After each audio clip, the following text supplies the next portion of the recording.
Bonjour. Le monde dans lequel les décolonisations se produisent, c'est le monde de la guerre froide.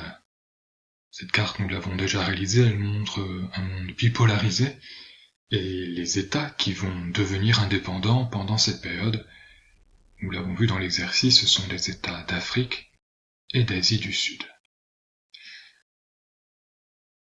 Les colonies, elles existent depuis longtemps. En 1914, les empires coloniaux sont déjà là, ils ont joué un grand rôle dans les victoires de l'Entente en 1918. Les deux empires coloniaux étaient déjà l'Empire britannique et l'Empire français. En 1945, les empires coloniaux sont encore présents et pourtant les Nations Unies se sont battues pour les droits de l'homme, pour la liberté des peuples à disposer d'eux-mêmes, pour l'égalité et la dignité des hommes, et pourtant certains peuples sont dominés par d'autres.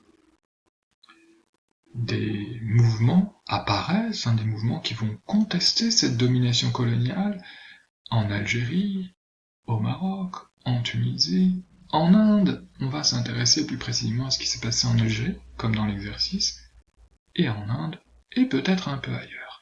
Les pays qui colonisent sont convaincus qu'ils sont supérieurs, qu'ils possèdent la civilisation et que, grâce à eux, les territoires qu'ils occupent vont bénéficier de cette civilisation. Bon. Par ailleurs, les pays qui colonisent en profitent pour exploiter ces territoires, bien sûr, toutes ces richesses agricoles, les minerais, ils les exploitent, ils en ont besoin pour leur économie. Bon. L'Algérie est une colonie particulière pour la France. C'est la seule colonie française dans laquelle il y a beaucoup de Français qui se sont installés. Ils sont très nombreux, ils sont présents parfois depuis 2-3 générations. L'Algérie a été colonisée à partir de 1830. Oh, les Algériens, ils se sont opposés à cette colonisation. Il y a eu des révoltes, il y a eu vraiment des guerres terribles à mener, il y a eu des opposants à la colonisation. Et il y a des Français qui vivent là depuis 3-4 générations, qui n'ont jamais vu la France, du coup on va les appeler les pieds noirs. On ne sait pas tellement pourquoi on a choisi ce nom de pieds noirs là. L'Algérie, elle est habitée essentiellement sur le littoral, elle est constituée de grandes villes, Oran, Alger, Constantine, elle est constituée de départements. C'est la seule colonie française qui est constituée de départements, c'est-à-dire que dans l'esprit de la France, c'est vraiment un prolongement de la France, c'est une autre France. Cela dit, si on regarde un petit peu la situation en 1954, au moment où le FLN fait ses attentats, la France, elle n'a pas apporté vraiment ce qu'elle appelle la civilisation aux musulmans, aux Algériens. Si on compare les musulmans et les pieds noirs, qu'est-ce que l'on voit pour la scolarisation simplement? Les enfants qui vont à l'école, tous les enfants de pieds noirs y vont. C'est pas le cas de tous les enfants d'Algériens, la France est quand même présente depuis longtemps. Donc elle n'accorde pas l'égalité de traitement à tous. Si on regarde le taux de mortalité, eh bien il vaut mieux être pied noir que musulman, parce qu'on est sans doute moins bien soigné, moins bien nourri, même les revenus ne sont pas les mêmes. Vous voyez ? Bon. Donc la France, elle n'applique pas le principe d'égalité qui est pourtant dans la constitution de la France, et pourtant elle considère que l'Algérie, c'est la France. Ce qui explique pourquoi les Algériens, ils n'ont plus envie d'être français, ils ont envie d'avoir leur propre pays. Dès 1945, avant même les attentats du Front de Libération Nationale, dès 1945, le 8 mai, le jour de la victoire, le 8 mai, il y a une manifestation de joie en France, mais en Algérie aussi, mais les Algériens qui manifestent joyeusement, ils ont quelques drapeaux français, mais ils ont surtout des drapeaux algériens. Ça montre bien que ce qu'ils veulent, c'est la liberté pour leur pays. D'ailleurs, ces manifestations sont réprimées dans le sang par l'armée française. Les gens sont arrêtés, des gens sont tués. Après les attentats de la Toussaint Rouge du Front de Libération Nationale en 1954, l'armée française, elle intervient en Algérie. Militairement, elle torture, nous l'avons vu dans l'exercice, mais elle fait aussi de la propagande, où elle défend l'idée que ça n'est pas une guerre, c'est une pacification. Pourtant c'est un soldat, il est armé. On vient réconcilier les Français d'Algérie et les Algériens, et puis on encourage les Algériens à dénoncer les Algériens qui s'opposent à la présence française pour certains Français, c'est quand même très difficile cette guerre, parce qu'ils se disent, voyons, nous, on a été occupés par l'Allemagne, on s'est battu contre les Allemands, on était accusés d'être des terroristes quand on était résistants, et en Algérie, on est de l'autre côté, quoi. On est ceux qui oppriment, qui écrasent les Algériens, qui ont raison de se révolter, qui ont raison de vouloir une Algérie qui leur appartient. Donc c'est une guerre compliquée, une guerre qui est dénoncée dans quelques journaux français, pas dans tous, et une guerre qui est dénoncée aussi dans des journaux étrangers qui font des reportages photographiques, et donc ça permet de voir ce qu'est cette guerre-là. On voit un soldat français qui tire dans le dos d'un Algérien, et qui l'abat. Voilà. Ces images, elles abîment l'image de la France et de la démocratie française dans le monde. Du coup, le gouvernement français décide de négocier, à partir de 58, de commencer à négocier au bout de 4 ans avec le FLN, mais les pieds noirs et les soldats français, les militaires, ne sont pas d'accord. On les voit ici, ils manifestent à Alger en 1958, nous sommes le 13 mai 1958, ils sont sur la grande place d'Alger, en face du gouvernorat, du gouverneur d'Alger. Et vous voyez, ville l'Algérie française, ils veulent pas du tout l'indépendance, ils veulent que l'Algérie reste française.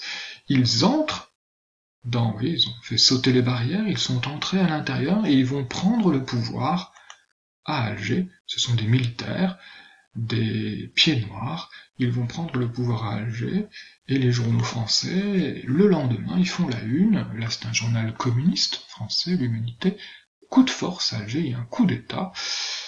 Ces gens qui ont pris le pouvoir à Alger, ces pieds noirs et cette armée réclament l'Algérie française, non à la négociation avec le FLN, et l'Humanité titre « Alerte au fascisme ». Donc la situation est tellement grave que un homme se propose pour reprendre en main les affaires de la France et trouver une solution en Algérie. C'est le général de Gaulle, qui a vieilli depuis bien sûr la Seconde Guerre mondiale, qui n'est plus au pouvoir depuis 1946, qui propose de revenir au pouvoir. Et d'ailleurs, en Algérie, les pieds noirs réclament son retour en se disant « il va nous défendre, il va vouloir que l'Algérie reste française ».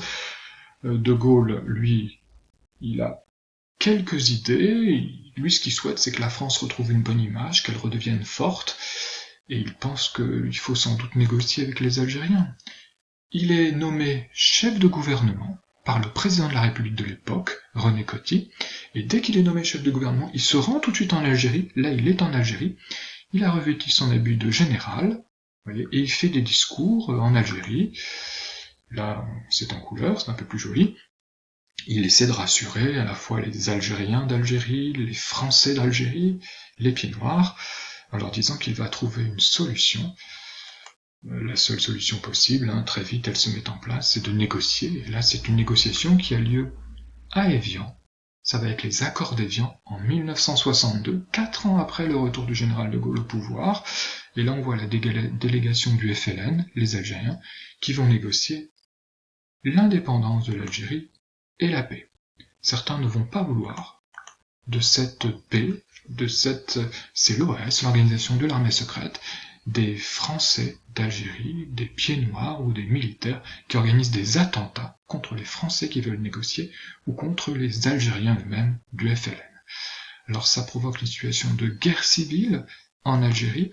Et cette guerre civile, elle provoque le départ des pieds noirs. Au début, les pieds noirs devaient rester en Algérie, mais comme il y a l'OAS, le FLN, etc., il y a des attentats terribles, les pieds noirs sont obligés de partir en catastrophe, 1 million de Français qui reviennent en France. Là, c'est pas les pieds noirs que l'on voit revenir, ce sont les harkis des Algériens qui soutiennent l'Algérie française, mais qui sont obligés de fuir parce qu'ils sont menacés par le FLN, ils sont tués, torturés aussi. Donc, tous ces Arabes, ces Algériens d'Algérie qui ont des harkis, ces pieds noirs, arrivent en France, et là ils vont être assez mal reçus globalement. Ils n'ont pas la même culture, ils n'ont pas la même manière de manger. C'est aussi avec cet événement que le couscous va devenir un grand plat pour les Français, ce qui est toujours le cas aujourd'hui. C'est un aspect positif de ce retour. Bon. En Algérie, il va y avoir des élections, on va demander aux Algériens s'ils veulent l'indépendance, s'ils veulent bien l'indépendance, l'Algérie devient indépendante, et le premier président algérien de l'Algérie, ça va être Ahmed Ben Bella. Là, c'est au moment où il était arrêté par les Français. Là, c'est au moment où il est président, et Très vite, en fait, ça va être un pays avec un parti unique, le FLN, et un homme va prendre le pouvoir, c'est Boumedienne, un militaire. Bon, donc pour l'Algérie, ça va être des moments compliqués qui vont commencer, même si l'Algérie est algérienne. Bon. La France, elle s'est pas toujours très bien comportée, elle est gardée colonisée. Là, on voit une image de 1914. Il n'y a pas que les Arabes d'Algérie, et les Arabes et les Berbères d'Algérie qui étaient mal considérés, les Noirs aussi, qui étaient colonisés, étaient mal considérés. Là, on voit une publicité pour un produit que vous connaissez, qui existe toujours. On représente un soldat noir qui s'est battu du côté de la France. Il est représenté comme un homme un peu simple, un yabon. Oui, bon. C'est-à-dire que c'est des grands enfants, c'est pas des êtres civilisés, on peut donc les civiliser. Cette image, elle est encore vraie en 1931, elle va durer assez longtemps sur les produits Banania. Voilà. Bon. Dans les différents pays qui sont colonisés, il y a des hommes qui se battent. Ahmed Ben Bella en Algérie, il y en a d'autres. Gandhi en Inde, Ho Chi Minh en Indochine, Léopold Sédar Senghor au Sénégal, ce sont des hommes qui viennent faire leurs études en France, au Royaume-Uni, qui découvrent que ces pays, ce sont des démocraties, des pays où il y a des droits de l'homme, et qui se disent, et pourquoi nous, dans nos colonies, il n'y a pas tout ça? C'est pas normal. Donc, ils organisent des mouvements d'indépendance, des mouvements nationalistes, et ils se battent pour obtenir l'indépendance. Gandhi, en Angleterre, dans l'Empire britannique, en Inde, lui, il se bat sans violence, c'est un homme incroyable. Il essaie d'obtenir l'indépendance sans recourir à la violence, en faisant des grèves, en faisant des manifestations non violentes, là par exemple en faisant en sorte que les Britanniques n'achètent pas le sel, mais qu'ils aillent le chercher eux-mêmes, qu'ils le produisent eux-mêmes, parce que quand on achète le sel, on paie un impôt pour le Royaume-Uni. C'est incroyable. Et Gandhi finit par obtenir des négociations et par obtenir l'indépendance de la part du Royaume-Uni.